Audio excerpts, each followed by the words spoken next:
Oke, baiklah. Di sini kita langsung buka aja ya packnya. Harus hati-hati, jangan sampai terkena kotaknya. Oke, kita buka plastiknya guys. Mantap. POCO X3 PRO 8/256 GB ya. Di sini masih terlihat kita masih disegel. Masih ada segelnya ya, kanan dan kiri.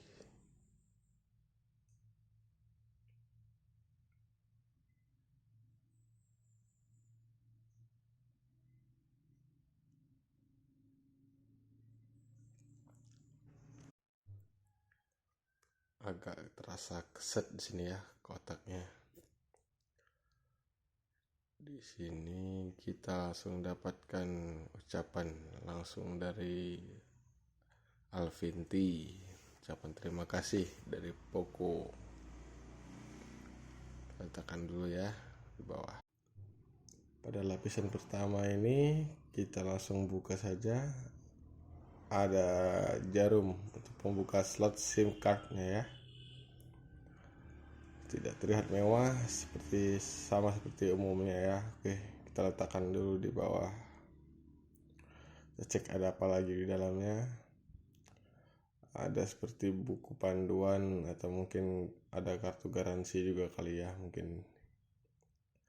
Nanti saja kita ceknya. Kita letakkan dulu, kita sisihkan dulu, kita pisahkan.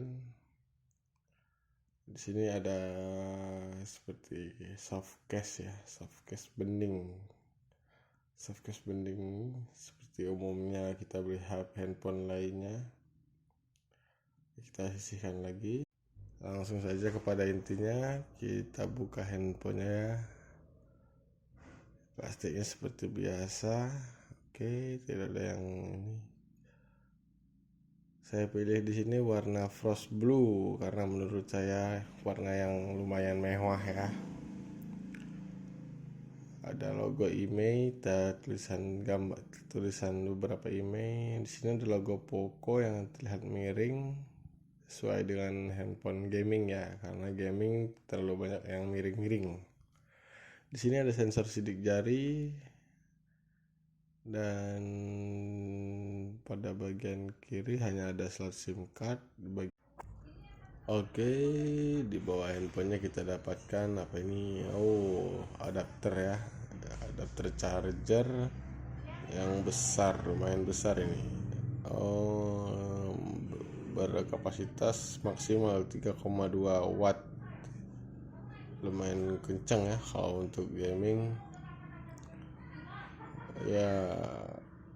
Di sini terdapat kabel USB Type C yang juga mendukung UFS ya.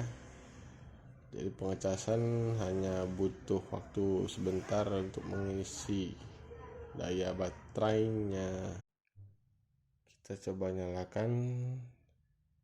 Terdapat logo POCO sama seperti seri-seri sebelumnya ya. Powered by Android. Oke, disini cakep banget warnanya, frost blue. Logo MIUI.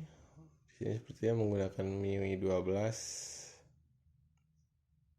Sekian unboxing dari saya.